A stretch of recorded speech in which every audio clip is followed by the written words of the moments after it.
وغضب على شيبته. ما بيفكركيش بحاجة؟ بيفكرني بإيه؟ بالرجل الوطواط. وطواط إيه بس؟ أكثرية المملكة العربية السعودية شيعة يا جماعة، أكثرية المملكة العربية شيعة، أقول لها بفم مليان وأنا أعرف ما أقول. في كاليفورنيا أهم مدينة اسمها سان هوزي. سان هوزي، هوزي يعني شنو؟ هوزي هو حسين.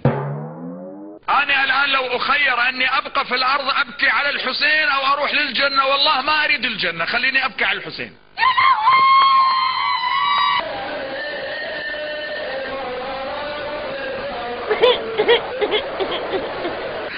بوام الدردة.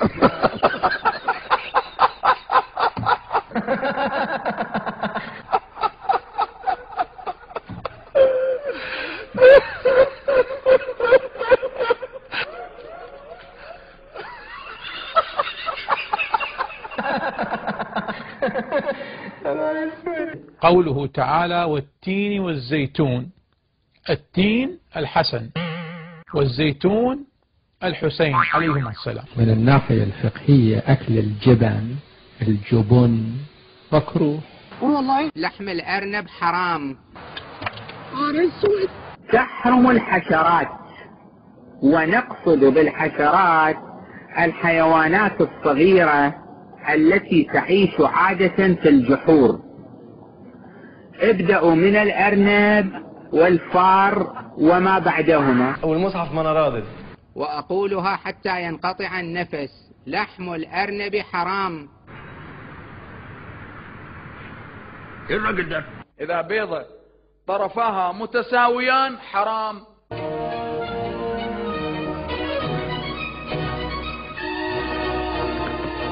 تقطيع الخبز بالسكين مكروه.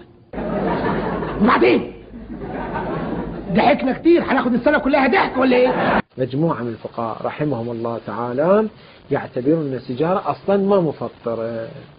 ليش؟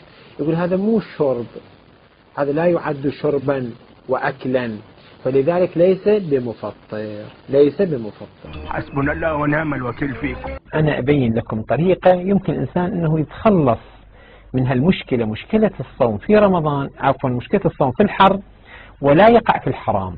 حلوة دي، ياما تحت السواهي دواهي. نعم أكو حلول. من الحلول السفر، إنسان يسافر. أنا أسافر في رمضان حتى لا أصوم، أسافر أو كل يوم أطلع 25 كيلو آكل وأرجع للبيت، وأنا كل يوم أقطع هالمسافة زين حتى لا أصوم، ما في إشكال. الهروب من الصوم حتى لو كان السفر للهروب من الصوم ما في إشكال، الفقهاء يصرحون به. مصطفى أرسله بالهدى ودين ما عاد تصلي، ما عاد تصلي. يلا يا ابو اللي جايب لي يا الله أكبر.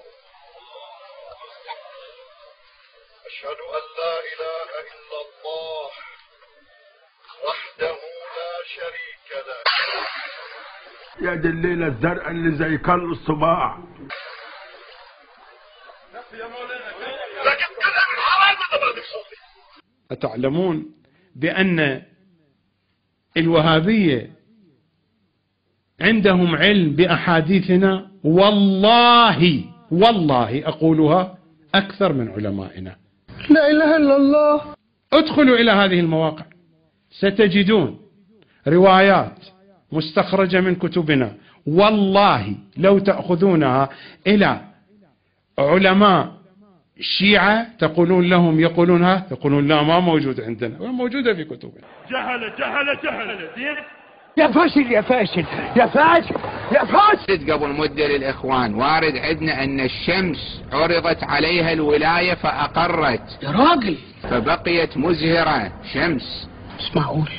القمر تردد، بعث الله تعالى إليه جبرائيل فلطمه بجناحه لطمة أذهب بها نوره. مش معقول يخرب بيتك، انت بتجيب الكلام ده منين؟ وقال هتلر زعيم المسلحة الألمان يوم حوصرت إحدى طوائف قلاعه من قبل الجيش الروسي، وأرسلوا إلى هتلر في القيادة المركزية بأن الحصار قد وقع علينا فأمدنا بالمدد، قال تأسوا بالحسين وأهل بيتي وأصحابه. والله الراجل ده بيتكلم كلام زي الفل. إنهم ثبتوا يوم ذاك التاريخ فاثبتوا إلى الروس، وفعلا ثبتت ثكلة الألمان فانتصرت باسم الحسين بن علي بن أبي طالب. ما ترسلوش يا مصطفى، هو بقى حلو خلاص. الملح الميم محمد واللام لا فتى الا علي والحاء الحسن والحسين. والله العظيم يا جدع، الجدع ده بيسمع حاجات غريبة. الإمام الصادق عليه السلام هاي موجودة في كتبنا الروائية الأساسية. الإمام الصادق يشوف عصفور يكلم عصفور، يعني هسه هو مو يعني شيء يوصوص الشيء شو تقول ما أعرف، بس هو الإمام قال له هذا يتكلم معه. ليش تبسم يا ابن رسول الله؟ قال له هذا يريد يثبت للعصفورة قضية من القضايا، هاي ما مصدقة، فالعصفور يقولها وحق هذا إمامي جعفر ابن محمد الصادق القضية صحيحة. ودي أصدقك بس قوية. كلما ذكرت الحسين يقول آدم عليه السلام خنقتني العبرة، فقص له جبرائيل تعزية، فتعانقا وبكيا بكاء الثكلى وسقطا على وجهيهما. من منكم يعرف قبر معاوية وين؟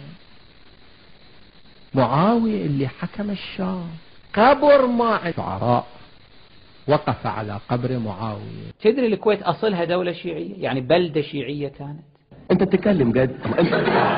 أصل تكون الكويت كان الشيعة. لا حول ولا قوة إلا بالله، والله ما أعرف غير منك دلوقتي يا أبو حميد. أنه أصلا حتى عائلة آل الصباح أساسها شيعي، ذول أساسهم شيعة، ذولا من عنزة.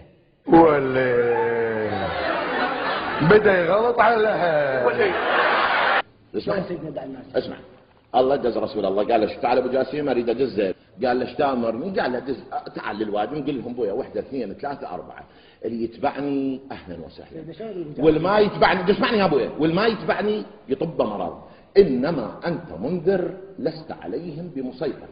واضح؟ نزل على سطح القمر اول انسان الامام علي عليه السلام، اول واحد نزل على سطح القمر، هو اللي عمل الدنيا. انا هيك بنظري. علميا من اول انسان نزل على سطح القمر؟ اسد الله الغالب علي بن ابي طالب. في المستقبل شو فينا نستفيد من القمر؟ نحن خلقنا لعبادة الله واهل البيت. اخواني الكرام، ان رسول الله اسري به الى السماء اكثر من 120 مرة في بعض روايات الامام الصادق. حتما بعض الاسراءات كان من مسجد الكوفة. الإمام المهدي صاحب الزمان قاعد ببيته، من بيته يشوف سدرة المنتهى. اللهم لا تحاسبنا بما فعل السفهاء منا يا رب العالمين. بدل تروح للعمر، روح لزيارة قبر الإمام الرضا عليه السلام، واصرف ما عندك من أموال عند الشيعة أهل البيت اللي موجودين في هذا البلد الآن. بيت رب العالمين على عيننا وعلى راسنا، لكن أليس في زيارة قبر الإمام الرضا قطعا أعظم من هاي العمرة اللي أنت جاي تأدي؟ قطعا مئات المرات. خلي أموالك تصرف يوم الشيعة، خلي أموالك تصرف يوم الشيعة يوم الموالين. بالحجة بالحجة بالحجة بالحجة.